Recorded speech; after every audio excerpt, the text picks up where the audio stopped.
खिलौनों से खेलने या शौक से साइकिल चलाने की उम्र में अगर किसी बच्ची को घोड़े चलाने पड़े और वो भी शौक से नहीं बल्कि अपने घर परिवार के भरण पोषण के लिए, अपनी आजीविका चलाने के लिए, तो सोच सकते हैं कि उस बच्ची के भविष्य का क्या होगा, कैसे एक कुशल मानव संसाधन का सृजन होगा और कैसे महिला सशक्तिकरण होगा। उत्तराखंड के चंपावत जिले में जिला मुख्यालय से लगभग 70 से 75 किलोमीटर दूर पाटी ब्लॉक के बालतड़ी ग्राम पंचायत में एक ऐसी ही 13-14 वर्ष की बालिका है जो कि 9वीं उत्तीर्ण की है लगभग 68% अंकों के साथ, और 10वीं में उसे पढ़ना भी है। इसके साथ साथ उसके जो परिवार के मुखिया हैं, यानी कि उसके जो पिता की हालत है वो भी काफ़ी दयनीय है। उनके साथ एक आदमी हमेशा उसकी ज़रूरत होती है उनकी देखभाल के लिए, तो ऐसे में उनकी माताजी पूरे समय उनके साथ रहती हैं क्योंकि उन्हें मिर्गी के दौरे आते रहते हैं। और उस बालिका को ऐसी स्थिति में अपने घर में जो उनका एक घोड़ा है वो चलाना पड़ता है। उससे कुछ सामान या फिर कुछ रेत वगैरह वो ढोती हुई दिख रही है हमें, जिसे बेचकर वो अपने जो है घर परिवार का खर्च चलाते हैं। तो ऐसे में जब हम वहाँ गए तो हमने उनके परिवार के कुछ सदस्यों से बात की। उनके पिता इलाज के लिए कहीं बाहर गए हुए थे, तो उस परिवार में हमें उन्हीं के एक पड़ोसी मिले और उस बच्ची से हमने कुछ चीज़ें जानी। तो आइए देखते हैं उन्होंने क्या क्या चीज़ें बताई।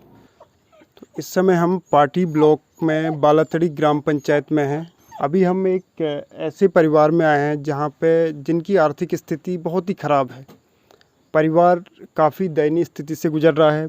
बीपीएल कार्ड धारक है ये परिवार, और यहाँ के जो परिवार के मुखिया हैं वो क्योंकि पहले से थोड़ा विकलांग भी हैं और इस समय एक मिर्गी की बीमारी से भी जूझ रहे हैं। अभी हाल फिलहाल में हमें एक वीडियो सोशल मीडिया में मिला जिसमें कि एक हाई स्कूल में पढ़ने वाली बिटिया जो है घोड़े पे रेत निकाल के रेत बेच रही थी। तो उसी सिलसिले में हम लोग यहाँ पर आए। हम लोगों ने जानने की कोशिश की कि आखिर ऐसा क्यों और किस वजह से इनको ऐसा करना पड़ रहा है। तो आके पता चला यहाँ कि इस परिवार में ये जो हीरा वल्लभ भट्ट जी हैं, ये एक तो विकलांग भी हैं, एक बीमारी से भी जूझ रहे हैं और समय समय पर इनको इलाज के लिए बाहर भी जाना पड़ता है, जिसकी वजह से परिवार में जो है इनका घर को चलाने में काफ़ी दिक्कतें आती हैं। और बिटिया पढ़ने में काफ़ी अच्छी है, 9th में लगभग 68% के आसपास इनकी आई है और ये आगे भी पढ़ना चाहती है, लेकिन आर्थिक तंगी की वजह से पढ़ाई में इनका पूरी तरह से ये फोकस नहीं कर पाती हैं। तो आप सबसे गुजारिश है कि हम आपको इस परिवार के मुखिया का और बिटिया का इनके साथ जो जॉइंट अकाउंट है वो साझा करेंगे, उसमें जिससे भी जितना सहयोग हो सके वो सहयोग करें, क्योंकि मानवता से बड़ा कोई भी धर्म नहीं होता और इससे बड़ी कोई भी पूजा नहीं होती। तो इन्हीं के परिवार से जुड़े हुए एक अंकल हैं यहाँ पे, हम इनसे जानने की कोशिश करते हैं कि किस तरह की इस परिवार की स्थिति है और अभी इस समय ये परिवार किन परिस्थितियों से गुजर रहा है। हाँ, आपका नाम बताइए। मोहन चंद्र भट्ट। अच्छा, तो आप ये बताइए, जो हीरा वल्लभ भट्ट जी हैं ये लगभग कब से बीमार हैं? ये लगभग इनको 2 साल होने जा रहा है। अच्छा। वैसे कंडीशन तो इनकी पहले से ही ख़राब है। अच्छा।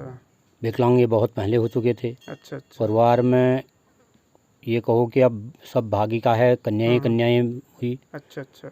7 कन्याओं की ये शादी कर चुके हैं। अच्छा। 8वां कन्या ये है। अच्छा। तो जैसे तैसे अपना पूरा करते, हाथ के विकलांग है ये। अपना जैसे भी घोड़े के चला के इधर उधर दाएं बायां करके अपने परिवार का पालन पोषण करते थे, तब से ये असहाय हो गए हैं। अब इन्हें केवल यहाँ घर के आंगन में भी अकेला छोड़ने में कतराते हैं लोग कि कब कहाँ पर क्या हो जाए, और दाएं बाएं या ऊपर नीचे जाने में तो ज़्यादा ही आदमी विश्वास नहीं करता कि क्या होगा करके। इस समय इनकी हालत दयनीय है। यदि इनकी आर्थिक स्थिति सही होती तो शायद हो ये इलाज भी करवा लेते।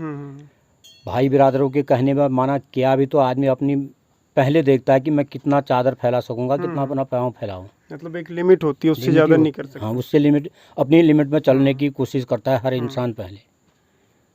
ऐसी है इनकी स्थिति। और इनके कोई रिश्तेदार मित्र भी इतनी मजबूत मतलब स्थिति आर्थिक स्थिति नहीं है किसी की भी? मैं रिश्तेदार भी ऐसे कोई ऐसी स्थिति वाले नहीं है कि जो सारा बोझ अपने में संभाल पाए। एक लड़की इनकी अभी यहीं अब आ रही है, वो जब से करीब एक डेढ़ महीना हो गया है इनकी बड़ी लड़की की शादी हुई, उसके बाद उससे बड़ी वाली यहीं घर में ही है अभी तक इनकी वजह से। लेकिन उसकी भी स्थिति ऐसी नहीं है कि वो अपना भी चलाए या मायके लोगों का भी चला दे। अभी जो बीच में हमने कुछ फ़ोटो देखे जिसमें ये शोभा जो है उसमें एक नदी से रेत निकाल रही थी, घोड़े में रेत डाल के ला रही थी, तो वो वीडियो सही होगा? हाँ वो सही है, करती है। ये तो भिंगड़ा से भी राशन लाना पड़ता है, माना हमारा ही भी राशन हुआ तो हम भी चले गए, साथ में ये भी आ गई। अच्छा, चलो राशन ले आएगी, अपना दर गुजर हो जाएगा इसका, तो कुछ तो मिलेगा इनको। मतलब पढ़ाई के साथ साथ पढ़ाई के साथ साथ, हाँ पढ़ाई के साथ साथ ये अपना घोड़े के साथ भी चलती हैं। अच्छा, क्या नाम है आपका? मेरा नाम शोभा भट्ट है। अच्छा, कौन सी क्लास में पढ़ती हो? मैं 10th में पढ़ती हूँ। अच्छा, 9th में आपकी कितनी परसेंटेज थी? मेरी 9th में 68%। अच्छा, आगे आप और पढ़ना चाहती हो? हाँ। ठीक, पढ़ाई आप आगे तभी जारी रख पाओगी जब आपकी परिवार की स्थिति ठीक ठाक होगी? हाँ हाँ। अच्छा, बीच में आप रेत भी निकाल रही थी नीचे नदी से, ऐसा क्यों बेटा? क्योंकि घर में पापा की तो तबीयत ख़राब ही रहती है, इसलिए घर का वो मुझे ही करना पड़ता है। अच्छा, कहीं से कोई इस तरह की अभी कोई मदद नहीं मिली ना आपको? कोई मदद नहीं मिली। अच्छा, कोई नेता कोई इस तरह का जनप्रतिनिधि नहीं आया आपके पास तक? नहीं, कोई नहीं। अच्छा, तो दोस्तों ये छोटी सी बिटिया ये पढ़ने में काफ़ी होशियार है, 9th में भी गांव में ही रह के यहाँ इतने सारे काम के बावजूद 13-14 साल की कुल है ये, 9th में इसकी 68% आई। आगे भी ये पढ़ना चाहती है लेकिन पारिवारिक स्थिति इनकी काफ़ी दयनीय है और इनके पापा जो है एक तो विकलांग हैं, दूसरा उनको मिर्गी के दौरे भी आते रहते हैं। जैसा कि अभी अंकल ने बताया कि उनको अकेले नहीं छोड़ा जा सकता, एक आदमी उनके साथ हमेशा चाहिए। तो ऐसे में इनकी माताजी तो कुछ कर नहीं सकती, इस बिटिया को ही करना होता है। तो आप सबसे गुजारिश है कि इस परिवार की इनकी जितना आप लोग सहयोग कर सकते हैं, जितना भी मदद कर सकते हैं, ज़्यादा से ज़्यादा मदद करें। हम लोग इसमें अकाउंट नंबर आपके साथ साझा कर रहे हैं और इस तरह से हम किसी गरीब का सहारा बन सकते हैं। किसी बिटिया को अगर हमारे छोटे से सहयोग से कोई अच्छी शिक्षा मिल सकती है, गुणवत्तापूर्ण शिक्षा मिल सकती है, अगर उस परिवार की दयनीय स्थिति ठीक हो सकती है, तो उससे बड़ा कोई परोपकारिता का कार्य नहीं हो सकता। अभी हमें रास्ते में शोभा भट्ट के ही जो प्राइमरी में उनको पढ़ाया है, शोभा भट्ट को एक शिक्षक हमें मिल गए हैं। सर आपका नाम? मेरा नाम प्रेमपाल है जी। और मैं राजकीय प्राथमिक विद्यालय बालातड़ी में कार्यरत हूँ। विगत 8 सालों से यहीं मैं कार्यरत हूँ। अच्छा सर, तो शोभा भट्ट के बारे में अभी हमने जो सोशल मीडिया से जाना कि वो काफ़ी मेधावी भी है और परिवार की स्थिति भी काफ़ी मतलब दयनीय है, तो ऐसे में आप बता सकते हैं आपकी स्टूडेंट रही है किस तरह की शोभा? सर, शोभा के बारे में मैंने उसको क्लास 5 तक पढ़ाया है और जितना मैं उसको जानता हूँ वो अपने टाइम में प्राइमरी लेवल पे बहुत ही अच्छी पढ़ाई में रही, मेधावी रही, टैलेंटेड है और एक आध बार CRC में उसको प्राइज़ भी मिले हैं। इंग्लिश स्पीकिंग की पोएम रही थी, उस पोएम में भी उसको 2nd पायदान पे लगभग वो रही थी और उसके बाद रनिंग में भी, दौड़ में भी वो 3rd पायदान पे रही थी।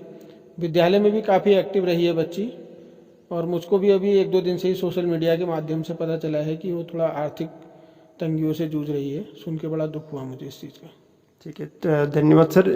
देखिए, अब हम ये इतना तो जान सकते हैं कि बच्ची की स्थिति काफ़ी दयनीय है और पढ़ने में उसकी रुचि अच्छी है। अभी 9th में जब 68% आई है, इस तरह के संसाधनों के अभाव में वो रह रही है, इतना सब कुछ कर रही है, तो ऐसे में अगर सोशल मीडिया के माध्यम से हम लोग कुछ थोड़ा बहुत आर्थिक मदद कर सकते हैं तो किसी होनहार बच्ची को अच्छी गुणवत्तापूर्ण शिक्षा मिल सकती है। इसलिए आप सबसे आग्रह है कि जितना भी अधिक से अधिक हो सके इस बच्ची को सहयोग करें ताकि ये अपनी पढ़ाई में 100% फोकस कर सके और आर्थिक स्थिति इसको इसके लिए बैरियर ना बने किसी भी तरह से। धन्यवाद।